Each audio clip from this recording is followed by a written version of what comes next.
Globalisation, वैश्वीकरण, conceptualising globalisation, 3 terms आ रही हैं। एक वैश्वीकरण, दूसरा आता है ग्लोबैलिटी, तीसरा आता है ग्लोबलिज्म। वैश्वीकरण एक प्रक्रिया है। यहाँ पर इस प्रक्रिया में एक स्थान से दूसरे स्थान में जाते हैं। प्रक्रिया का मतलब क्या होता है, हम एक स्थान से दूसरे स्थान की तरफ जाते हैं, उसी को प्रक्रिया बोलते हैं। तो वैश्वीकरण अंतर्राष्ट्रीय बात से वैश्विकता का एक सफ़र है, संक्रमणकालीन एक सफ़र है जो दुनिया को वैश्विक बनाने में लगा हुआ है, दुनिया को ग्लोबल बनाने में लगा हुआ है। यानी कि ऐसी प्रक्रिया है, ऐसा प्रोसेस है जहाँ पर दुनिया इस प्रक्रिया से गुजरते हुए एक ऐसी मंजिल तक पहुँचेगी जहाँ पर पूरी दुनिया आर्थिक रूप से, सामाजिक रूप से, सांस्कृतिक रूप से, राजनीतिक रूप से आपस में जुड़ा हुआ महसूस करेगी। इसी को क्या बोला गया, प्रक्रिया।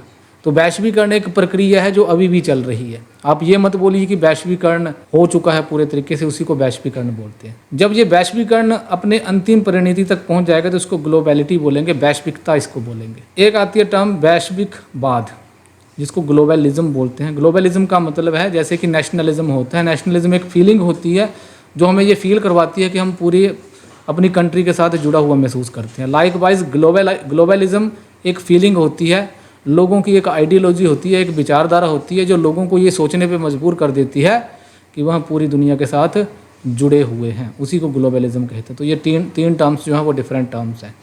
तो यहाँ पर सबसे पहले think of globalisation as a process. तो वैश्वीकरण एक प्रक्रिया है और ये प्रक्रिया हमें क्या क्या सपने दिखाती है, कहाँ तक हम पहुँचेंगे या कहाँ तक हम पहुँच रहे हैं। वैश्वीकरण एक ऐसी प्रक्रिया है जिसके द्वारा सामाजिक, राजनीतिक, आर्थिक गतिविधियाँ राजनीतिक सीमाओं से आगे बढ़ जाती है एंड दुनिया के किसी एक कोने में होने वाली घटना, निर्णय और गतिविधियाँ दुनिया के बाकी हिस्सों को प्रभावित करती हैं।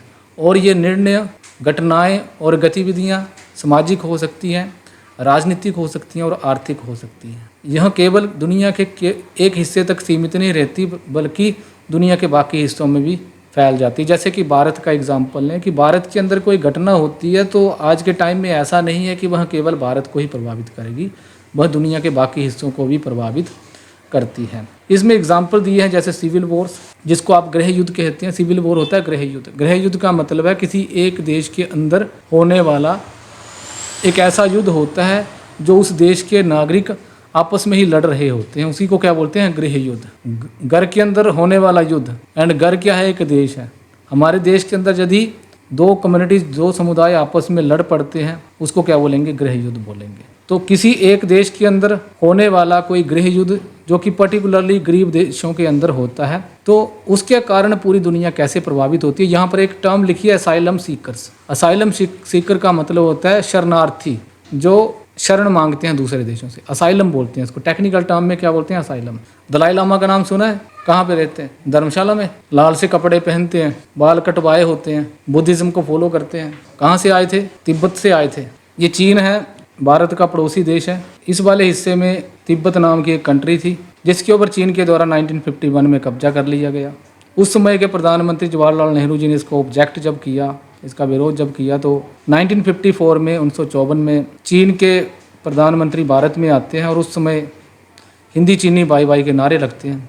एंड उस समय माना जाता है कि भारत और चीन के संबंध अच्छे हो रहे हैं और चीन के द्वारा ये आश्वासन दिया गया भारत को कि डोंट वरी, हम तिब्बत की जो ऑटोनॉमी है, उसकी जो स्वायत्तता है, उसकी जो आज़ादी है, उसको बरकरार रखेंगे। उनका जो इंटरनल एडमिनिस्ट्रेशन है, जो आंतरिक प्रशासन है, उसमें हम किसी भी प्रकार का हस्तक्षेप नहीं करेंगे। तो भारत के प्रधानमंत्री भी इससे सेटिस्फाई हुए। परंतु 1959 तक आते आते इस वाले हिस्से में चीन की जो सरकार थी उसकी दमनकारी नीतियाँ इतनी बढ़ जाती है कि यहाँ से दुखी होकर जो दलाई लामा है अपने समर्थकों के साथ अपने जो घोड़े खच्चर थे उनमें अपना सोना भरते हैं, जो भी सामान था उसको पैक करते हैं और यहाँ पर विद्रोह कर देते हैं। और जब इस विद्रोह को दबाने के लिए चीन की सेनाएं इन वाले हिस्सों में आती है तो दलाई लामा अरुणाचल प्रदेश में भारत में आ जाते हैं। फिर भारत के प्रधानमंत्री के द्वारा उनको शरण दी जाती है। अब ये जो दलाई लामा थे, इनके द्वारा, क्योंकि राजनीतिक रूप से इनको प्रताड़ित करके वहाँ पर भेजा गया था। राजनीतिक का मतलब क्या है कि ये मान रहे थे कि इनके देश की स्वतंत्रता बनी रहनी चाहिए। इसी विवाद को क्या बोलते हैं, राजनीतिक विवाद। तो ये राजनीतिक रूप से प्रताड़ित थे और इनको पता था कि यदि ये यहाँ पे रहेंगे तो चीन की सरकार इनको जेल में डाल देगी विद्रोह के केस में। तो इसलिए ये अपने समर्थकों के साथ अरुणाचल प्रदेश में आ जाते हैं। यहाँ पे अरुणाचल प्रदेश है भारत के। अब यहाँ पर ये असाइलम शरण मांगते हैं। असाइलम का मतलब होता है शरण मांगना। असाइलम सीख करते हैं और फिर भारत की सरकार इनको कहाँ ले जाती है? धर्मशाला में। इनको बोलती है कि आपको एक स्थान दे दिया, हिमाचल के धर्मशाला में इनको स्थान दे दिया। तो इसलिए जब आप मैक्लोडगंज में जाते हैं तो आप वहाँ पे पाते हैं कि एक बुद्धिस्ट मोनेस्ट्री वहाँ पर होगी, बुद्धिस्ट आपको ज़्यादा मिलेंगे। तो ये तिब्बतन्स हैं जो यहाँ पर रहते हैं। एंड इनके जो 14 दलाई लामा है, अब उनको भी रिप्लेस करने की बातें आजकल अखबारों में आ रही हैं, यदि आप अखबार पढ़ते हैं तो इनके द्वारा क्या मांगा गया था? असाइलम, शरण मांगी गई थी। इसी को क्या बोलते हैं? असाइलम सीकर। ये तो मैं आपको समझाना चाह रहा था कि असाइलम सीख या फिर शरण मांगना क्या होता है, जिसको हम टेक्निकल टर्म में क्या बोलते हैं? असाइलम सीकर। और यूजुअली दूसरे देशों के द्वारा असाइलम शरण दी जाती है। जो राजनीतिक शरण है वो दी जाती है, जिसको पॉलिटिकल असाइलम बोलते हैं। अब ये जो इंडिया आपको दिख रहा है, बांग्लादेश की प्रधानमंत्री तो इंडिया में आई थी कुछ टाइम पहले, शेख हसीना। उनके द्वारा किस आधार पे भारत को रखा गया है उनको इंडिया में? उन्होंने भी असाइलम सीख करी है, शरण मांगी है। अच्छा, जो पॉइंट बताया था वो ये बताया था कि ऐसा लग सकता है कि किसी एक देश के अंदर जो गृह युद्ध होता है, जैसे सूडान के अंदर कोई गृह युद्ध होता है, आज के टाइम में north Sudan and south Sudan बन चुका है। अगर किसी एक हिस्से में, मान लीजिए ये गरीब कंट्री है, पुअर कंट्रीज़ के बारे में बताया है, ज़्यादा संभावना किसी भी समाज के अंदर संघर्ष की ज़्यादा संभावना उस समाज में होती है जो गरीब होते हैं, वहाँ पर ज़्यादा विवाद अक्सर पाए जाते हैं। ऐसा ही हमारे गांव के अंदर भी होता है, जहाँ पर गरीबी आपको देखने को मिलेगी वहाँ पर विवाद आपको मिलेगा, क्योंकि गरीबी के साथ हमारे संघर्ष भी आते हैं, विवाद भी आते हैं। तो जब कोई गरीब देश के अंदर कोई गृह युद्ध होता है, बहुत कारणों से हो सकता है, धार्मिक कारण से हो सकता है, राजनीतिक कारण से हो सकता है, आर्थिक कारण से हो सकता है। तो जब गृह युद्ध होता है तो यूरोप के देश आज के टाइम में वैश्वीकरण के समय इस बात से इनकार नहीं कर सकते कि केवल यहाँ इसी वाले देश को प्रभावित करेगा जहाँ पर गृह युद्ध हो रहा है, या फिर भारत निश्चिंत होकर नहीं बैठ सकता। क्यों नहीं बैठ सकता? वो इसलिए क्योंकि जब यहाँ पे गृह युद्ध होगा तो यहाँ से सारे लोग तो दलेर होंगे नहीं ना, अपना जीवन सभी को पसंद है। जब गोलियां चल रही है, बॉम्ब चल रहे हैं, दूसरे कम्युनिटी के लोग उनको मारने आ रहे हैं, तो वह यहाँ से भागना शुरू करेंगे और वहाँ दूसरे देश में पहुँच जाएंगे। इजिप्ट में पहुँच गए एंड फिर यहाँ से वो हो सकता है कि यूरोप में भी चले जाए। तो पहली जो इनकी जो मांग होती है लोगों की, वो क्या होती है? असाइलम सीख करना, शरण मांगना। तो ये दूसरे देश के पास जाएंगे कि हमें राजनीतिक रूप से प्रताड़ित किया जा सकता है, आप हमें शरण दो। अगर दूसरा देश उनको राजनीतिक शरण नहीं देता है तो उस केस में ये गैर कानूनी तरीके से दूसरे देशों में जाएंगे। एंड जैसे ही जो दूसरे देशों में जाएंगे तो वहाँ पर प्रॉब्लम्स भी क्रिएट होंगी, उनके संसाधनों के ऊपर भी क्रिएट होगी। जैसे 1971 में बांग्लादेश के अंदर, जो कि पहले पूर्वी पाकिस्तान था, यहाँ पर पश्चिमी पाकिस्तान की सरकार के द्वारा यहाँ के लोगों को, बांग्ला लोगों को प्रताड़ित करना शुरू किया गया। तो ये लोग भागकर भारतीय बॉर्डर्स की तरफ आ गए। पहले तो इन्होंने शरण मांगी। हो सकता है कि भारत सरकार के द्वारा कुछ लोगों को शरण दी भी हो, परंतु बाकियों को जब मना कर दिया तो ये गैर कानूनी तरीके से भारत के अंदर आ जाते हैं। करोड़ों लाखों के हिसाब से बांग्लादेश के लोग भारत के अंदर आ जाते हैं। अब जैसे ही वह भारत के अंदर आएंगे तो भारत के अंदर भी प्रॉब्लम्स तो क्रिएट होंगी।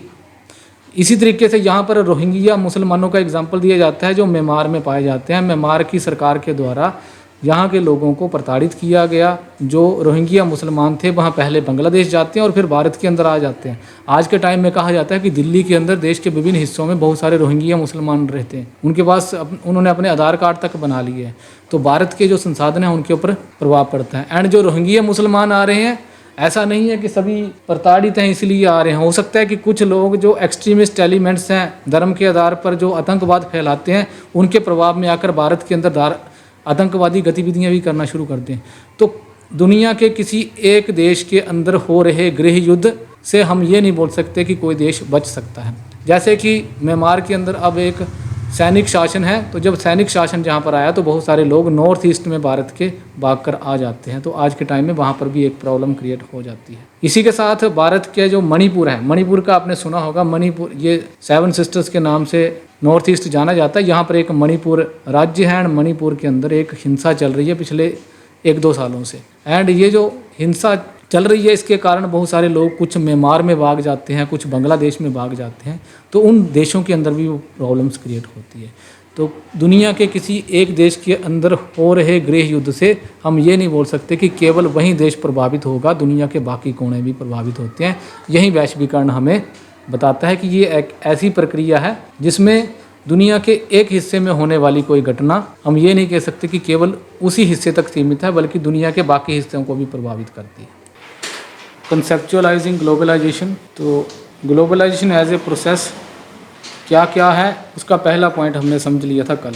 एंड क्या बताया था उसमें, सामाजिक, राजनीतिक, आर्थिक गतिविधियाँ जो देश की सीमाओं से भी, किसी एक देश की सीमाओं तक ही सीमित नहीं है, यानी कि किसी भी देश की सामाजिक, राजनीतिक और आर्थिक गतिविधियाँ उससे भी प्रभावित होती हैं जो दुनिया के किसी दूसरे हिस्से में हो रहा है। जैसे इसका एग्जाम्पल दिया था सिविल वॉर्स, जिसको गृह युद्ध कहते हैं। एंड गृह युद्ध के कारण क्या क्या प्रॉब्लम्स होती है, जो शरणार्थी होते हैं वहाँ दूसरे देशों में जाते हैं। ऑब्वियस सी बात है, वहाँ पर जब अराजकता का माहौल है किसी देश के अंदर तो उसको भागना ही पड़ेगा। जैसे इसी इलाके में अगर मान लीजिए मार काट चलना शुरू हो जाती है तो हमारे पास ऑप्शन क्या होंगे, दो ही ऑप्शन होंगे, या तो हम लड़ते लड़ते मर जाएं या तो सामने वाले को मार दें। अराजकता की स्थिति की बात, केओस की बात कर रहा हूँ। ऐसी स्थिति यहाँ पर ना कोई लॉ एंड ऑर्डर है, ना कोई सरकार है। लोग भी इस माहौल में आ चुके हैं कि वहाँ अब लड़ेंगे, उन्होंने सोच लिया है। तो ऐसी कंडीशन में हम क्या करेंगे, या तो हम वहाँ पे रहकर लड़ेंगे और लड़ते लड़ते मर जाएंगे, या तो हम खुद बच जाएंगे, या तो हम दूसरे को मार देंगे, या तो खुद मर जाएंगे। दूसरा ऑप्शन हमारे पास क्या है, या तो हम वहाँ से भाग जाएंगे।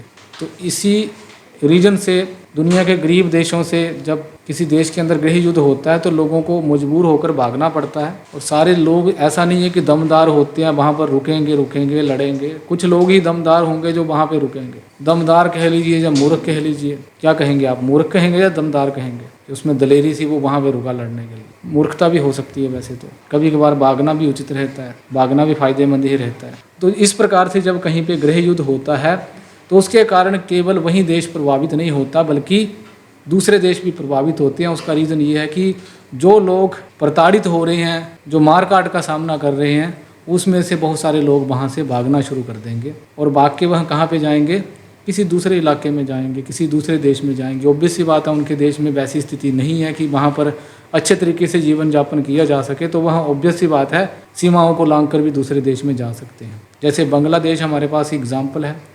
यदि बांग्लादेश के अंदर कोई ऐसी स्थिति पैदा हो जाती है कि वहाँ के लोग सही नहीं है तो लोग तारों के ऊपर छलांगे लगाकर भी आते हैं। शायद पिछले साल मैंने आपको वीडियो दिखाई थी या किन्हीं और स्टूडेंट्स को दिखाई थी।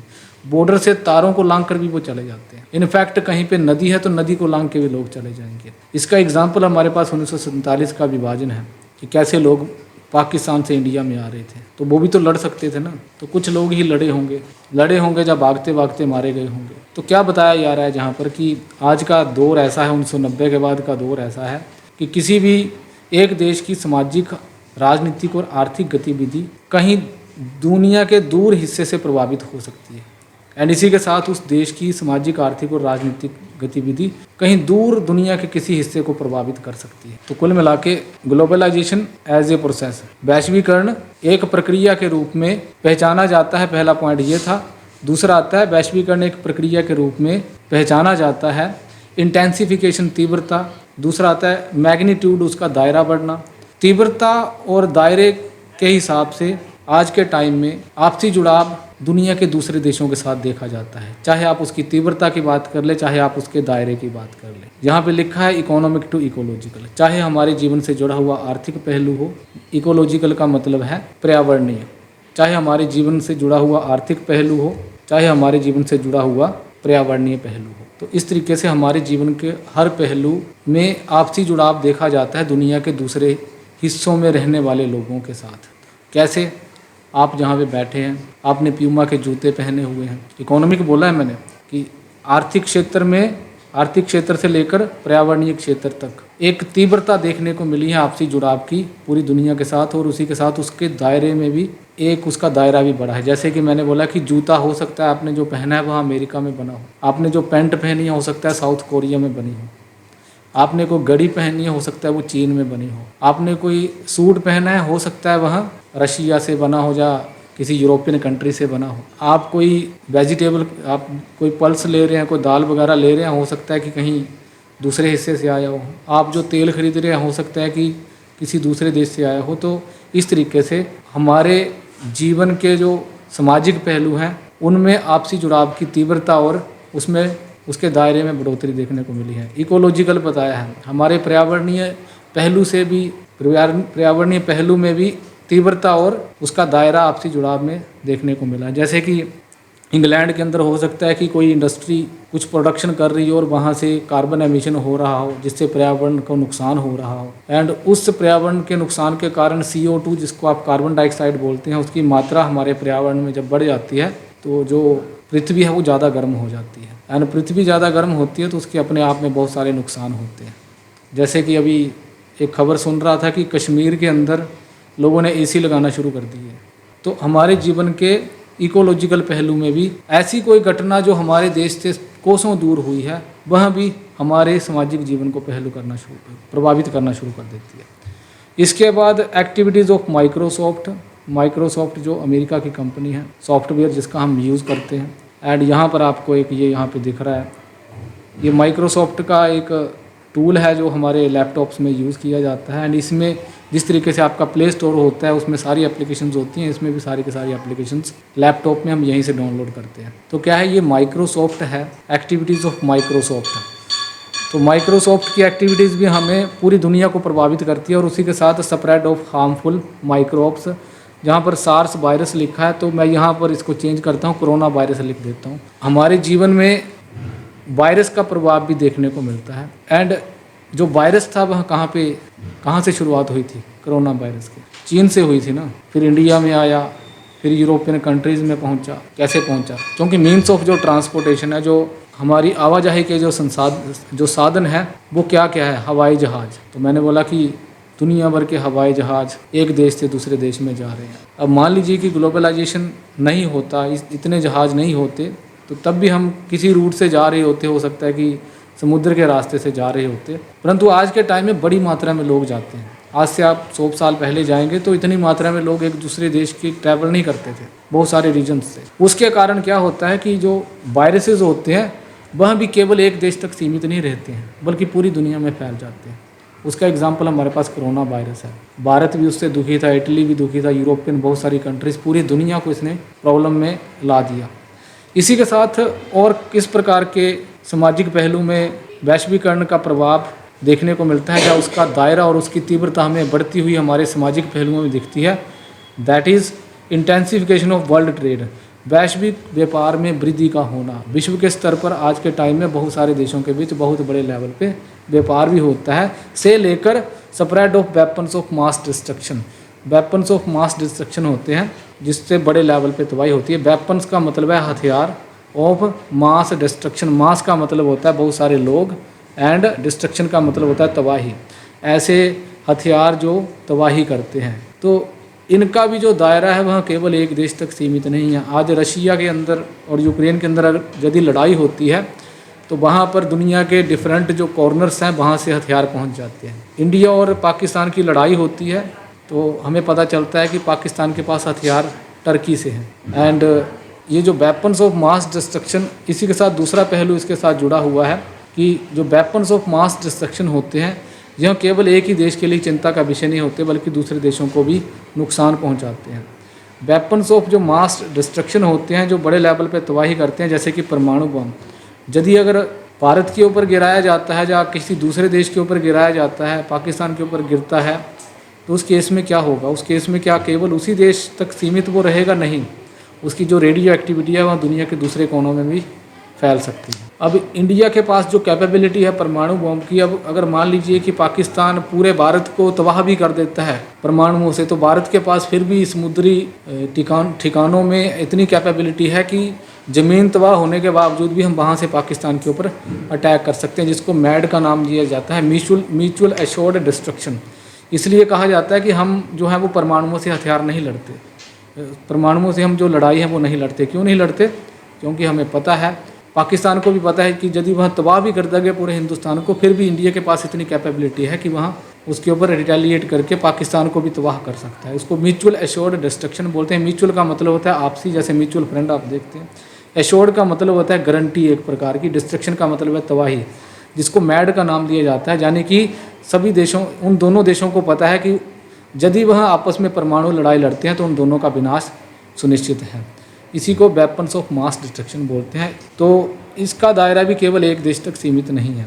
देन उसके बाद तीसरा पॉइंट आता है, वैश्वीकरण एक प्रक्रिया के रूप में पहचाना जाता है। तीसरा पॉइंट यहाँ पे बताया गया है, आगे लिखा है कि वैश्वीकरण एक प्रक्रिया के रूप में पहचानी जाती है वैश्विक स्तर पर लोगों की इंटरेक्शन होने से। इंटरेक्शन का मतलब है लोग आपस में एक दूसरे से बातचीत करते हैं। इसकी जो गति है एक्सेलरेटिंग, एक्सेलरेट का मतलब एक्सेलरेटर क्या होता है, हम बोलते हैं एक्सेलरेट, वो क्या होता है, स्पीड, गति देना किसी चीज़ को, बाइक में होता है ना। तो एक्सेलरेटिंग पेस, जिस तरीके से जो मानवीय लोगों की जो वैश्विक स्तर पर आपसी बातचीत होती है, इंटरेक्शन होती है, जिसमें वह कम्युनिकेट करते हैं, आपसी बातचीत करते हैं, आपस में मिलते हैं, जिस गति से वह बढ़ रहा है। एंड ये क्यों बढ़ रहा है, उसका रीज़न है world wide system of transport and communication. लोग वैश्विक स्तर पे, हम पूरी दुनिया के लेवल पे यदि भारत के व्यक्ति चीन के व्यक्तियों से मिल रहे हैं, अमेरिका के व्यक्तियों से मिल रहे हैं, इंग्लैंड के व्यक्तियों से मिल रहे हैं,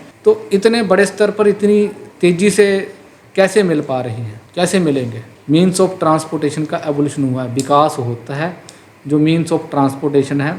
एंड हमारे पास ट्रांसपोर्टेशन के 3 जरिए होते हैं, यातायात के 3 जरिए होते हैं। पहला जरिया क्या है, ज़मीन का रास्ता। दूसरा जरिया क्या है, पानी का रास्ता। तीसरा जरिया क्या है, आसमान का रास्ता। और ये जो मीन्स ऑफ ट्रांसपोर्टेशन पर्टिकुलरली जो एयरवेज है, उसके विकास ने इसको पॉसिबल बनाया है कि बड़े लेवल पे लोग दुनिया के आपस में मिलते हैं, आपस में इंटरेक्शन करते हैं, बातचीत करते हैं। दूसरा तरीका क्या है, कम्युनिकेशन, संचार के साधनों के विकसित होने के साथ। चिट्ठी भेजेंगे तो कई दिन लगेंगे, इंटरनेट है, फ़ोन से ट्रांजैक्शन कर रहे हैं, कंप्यूटर से ट्रांजैक्शंस कर रहे हैं। तो उसके कारण जब लोग आपस में मिलते हैं तो क्या क्या पॉसिबिलिटीज़ हैं वहाँ पर।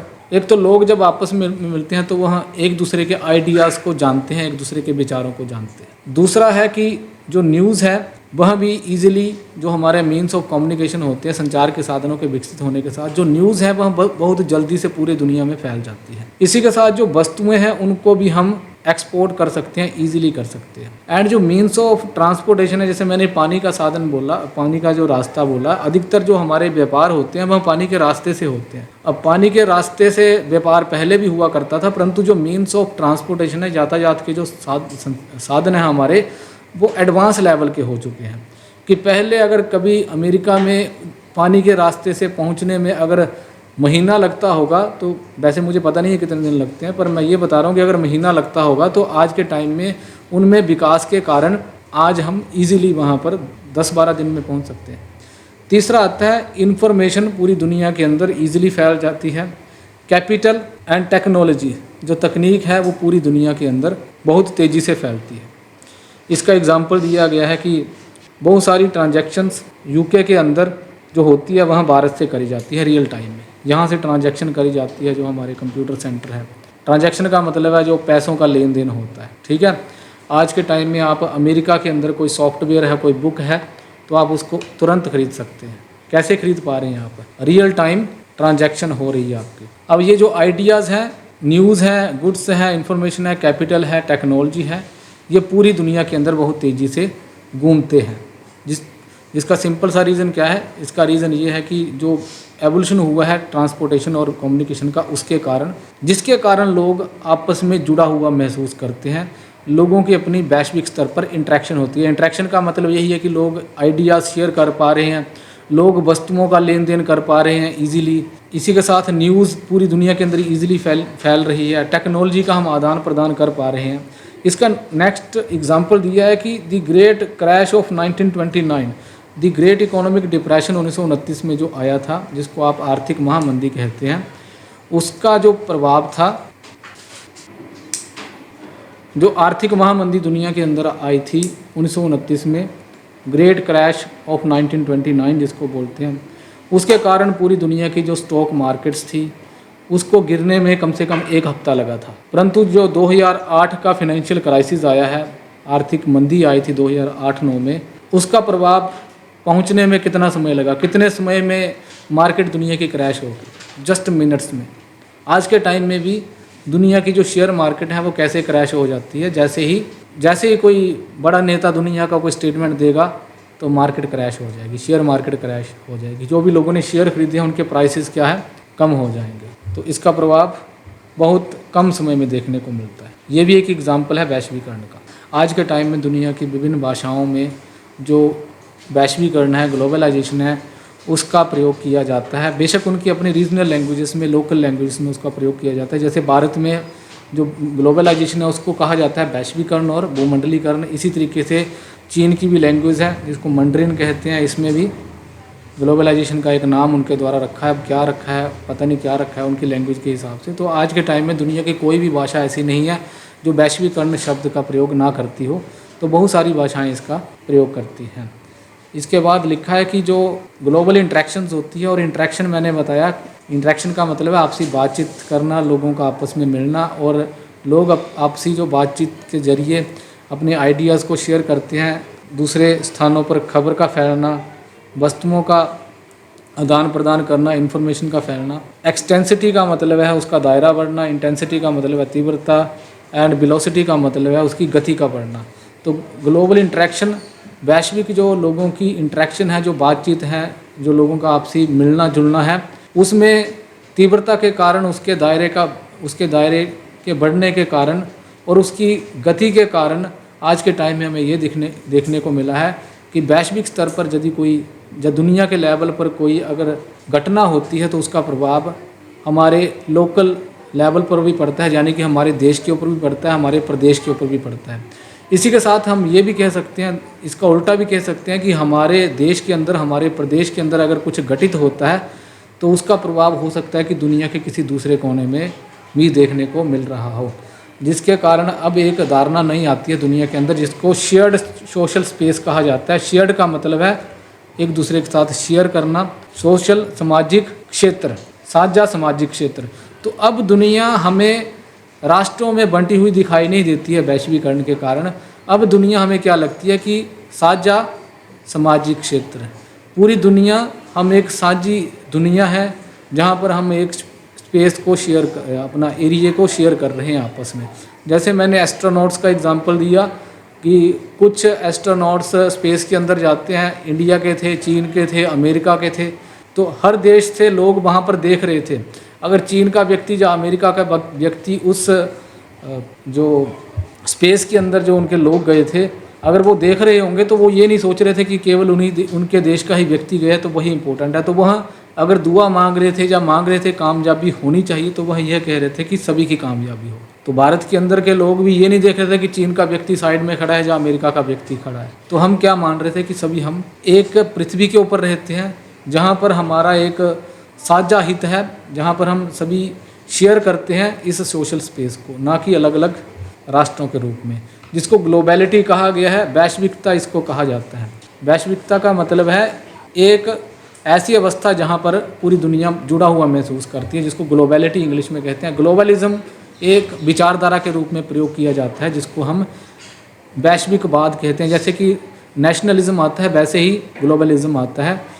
ये एक विचारधारा है, ग्लोबलिज्म एक विचारधारा कह सकते हैं आप। विचारधारा का मतलब है जहाँ पर लोगों की ये फीलिंग है कि वह आपस में जुड़े हुए हैं, एक एक व्यक्ति की फीलिंग। ग्लोबलिटी क्या है? ग्लोबलिटी अंतिम उद्देश्य है। ग्लोबलाइजेशन क्या है? एक प्रक्रिया है जो हमें नेशनल एंटिटी से पूरी दुनिया के साथ जोड़ता है। तो इतने से पॉइंट आज हमने कवर किए हैं।